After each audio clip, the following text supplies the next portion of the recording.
The history of the computer dates back to the 1800s, when many scientists began to develop various computing machines. However, the modern computer was developed in 1930s when Konrad Zuse created the first programmable computer, the Z1. In 1940, he created the Z3, known as the world's oldest digital computer. Unfortunately, the computer was destroyed during the Second World War. In 1951, Konrad Zuse launched the Z4, the world's first commercial digital computer.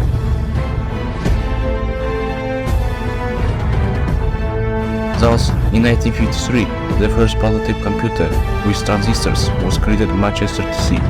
At the same time, IBM created its first computer, called the IBM 701. In the early 1960s, the technologies used for this computer led to the development of the IBM 360, IBM's most successful series of computers. In 1965, the world's first 16-bit commercial microcomputer was developed.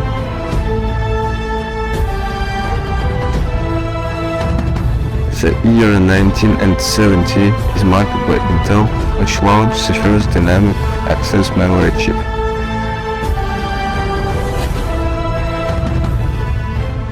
And in 1975, IBM invented the floppy disk, which allows data to be shared between computers.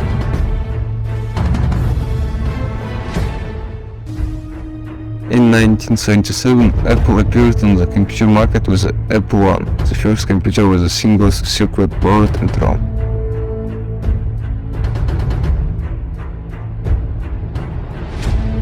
In 1980, IBM launched the first IBM PC. It was used the Microsoft MS-DOS operating system.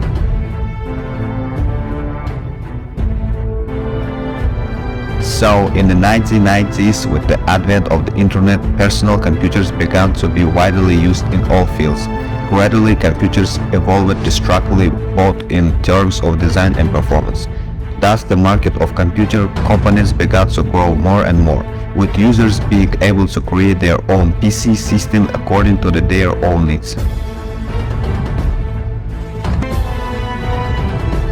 In 2002, 64-bit processors were first common in high-end systems, and then gradually replaced 32-bit processors in the consumer desktop.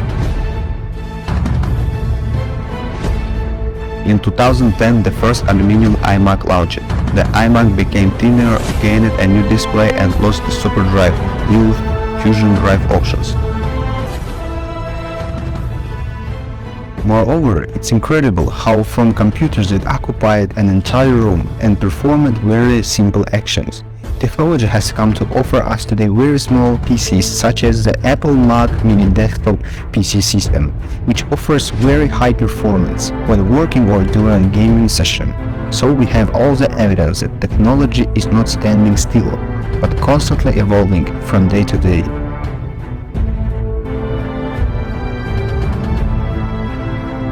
In the next part of video you will watch the interview with Steven Levy, who has written extensively from publications on computers, technology about computer revolution. Right. And the interesting thing, Ed Roberts just passed away in the last year, right? And he's the founder of MITS, is it called? Right, yeah. And it's in New Mexico. It was based in Albuquerque, and where he was, and he was a really interesting guy. I fortunately got to talk with him.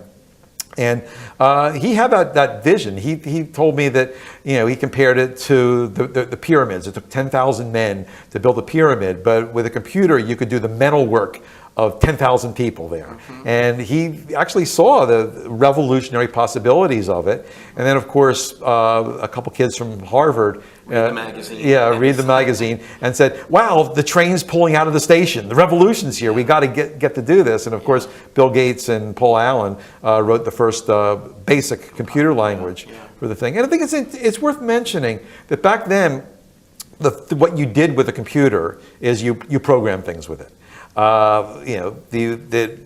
You couldn't do anything on the Altair without a computer language. The BASIC enabled you to build things with it. But even when you bought the first so-called consumer computers, like an Apple. You booted up the Apple, and the first thing you saw was a prompt for BASIC. This was a machine that you could write things to do things with. It wasn't something that you just ran a program and there it was. Yeah. You made your own apps.